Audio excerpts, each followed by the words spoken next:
বিসমিল্লাহির রহমানির রহিম। আসসালামু আলাইকুম। কেমন আছেন আপনারা সবাই?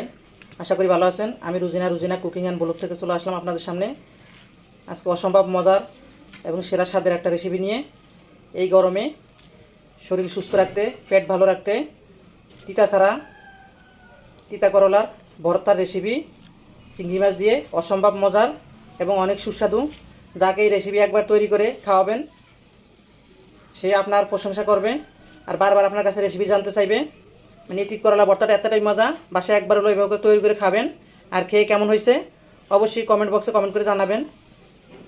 তো চলুন ভিডিও দেখে নেই আজকে এই রেসিপিটা কীভাবে করে করা হলো। আর হ্যাঁ, আপনারা আমার ইউটিউব চ্যানেলটাকে সাবস্ক্রাইব করতে একদমই ভুলবেন না। পাশে থাকা বেল আইকনটা ক্লিক করে রাখবেন যাতে করে নতুন নতুন ভিডিও আপলোড দেওয়ার সাথে সাথে আপনাদের কাছে পৌঁছে যায়। তো চলুন দেখে নেই মূল রেসিপিটা কীভাবে করা হলো।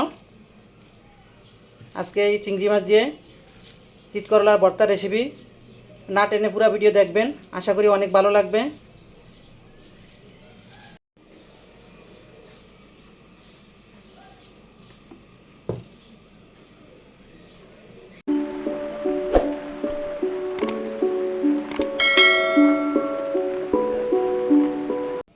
চলুন রেসিপি শুরু করার আগে লাইক এবং শেয়ার দিয়ে নেই। লাইক এবং শেয়ার দিয়ে রেসিপি দেখা শুরু করি।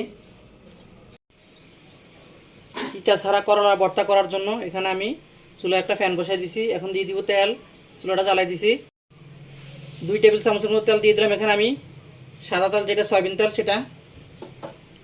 তেল গরম হয়ে গেলে এখানে আমি 4-5টা লাল মরিচ দিয়ে দিলাম। 5টা কাঁচামরিচ। এখানে জালটা যার যার স্বাদ মতো দিবেন, বেশি খেলে বেশি, কম খাইলে কম।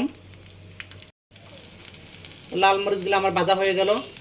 হালকা কালার হলে নামিয়ে ফেলতে হবে, বেশি গাঢ় করতে গেলে মরিচগুলো তিতা হয়ে যাবে। শুকনো মরিচগুলো আমি তুলে ফেললাম। এখন আমি কাঁচা মরিচগুলো একটু ভেজে নিব। এখানে আমি বড় সাইজের একটা করলা এইভাবে করে কুটে ধুয়ে তারপরে পানি ঝরাই নিছি। এখন আমি এগুলো দিয়ে দিলাম। করলা গুঁড়া এখন আমি নাড়াচাড়া করে 2 মিনিট ভেজে নিব। ভেজে নেওয়ার পর এখানে আমি চিংড়ি মাছ মিক্স করে দিব। আপনারাও চেষ্টা করবেন করলা আর চিংড়ি মাছ একসাথে ভেজে নেওয়ার জন্য, তাহলে টেস্টটা অনেক ভালো হয়। আর যদি আলাদা করে ভাজেন তাহলে করলার টেস্টটা বেশি একটা সুন্দর হয় না, খেতে বেশি একটা ভালো লাগে না। তো চেষ্টা করবেন একসাথে ভেজে নেওয়ার জন্য। এই তো এখানে আমি চিংড়ি মাছ নিয়ে নিলাম। এই যে এতটুকু চিংড়ি মাছ দিলাম। চিংড়ি মাছগুলো আমি ভালো করে ধুয়ে পানি ঝরাই নিছি। চিংড়ি মাছগুলো বেশি বড়ও না আবার ছোটও না, তো দিয়ে দিলাম।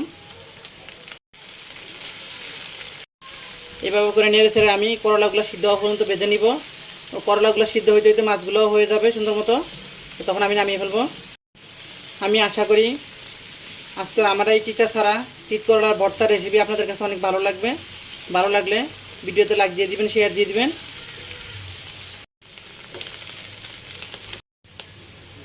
করলাগুলা সুন্দর মতো সিদ্ধ হয়ে গেছে। এই যে একটু চেক করে দেখবেন, এরকম এই যে একটু চামচ দিয়ে দিলে এটা নরম হয়ে গেছে। এখন আমি তুলে ফেলবো।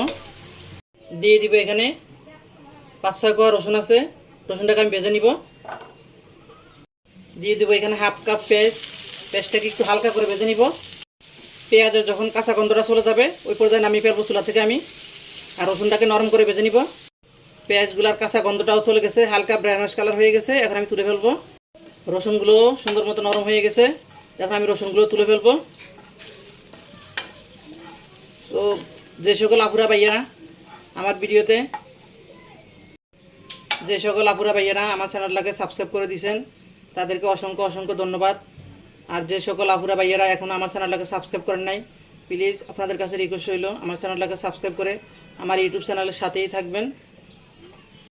এখন আমি ভর্তা তৈরি করার মূল প্রিপারেশনে চলে আসলাম।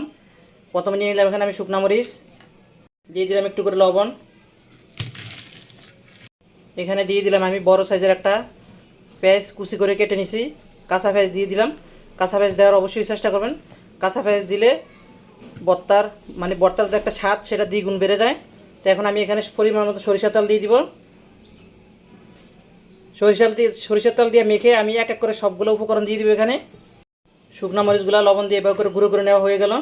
এখন আমি এখানে কাঁচামরিচগুলো দিয়ে দিব। নিয়ে নিলাম করলা আর চিংড়ি মাছ, নিয়ে নিলাম ভাজা পেঁয়াজ রসুন। আজকের রেসিপিটা এই পর্যন্তই। সবাই সুস্থ থাকবেন, ভালো থাকবেন। বেঁচে থাকলে ইনশাল্লাহ দেখা হবে নতুন কোনো রেসিপি নিয়ে পরবর্তী ভিডিওতে। আল্লাহ হাফেজ।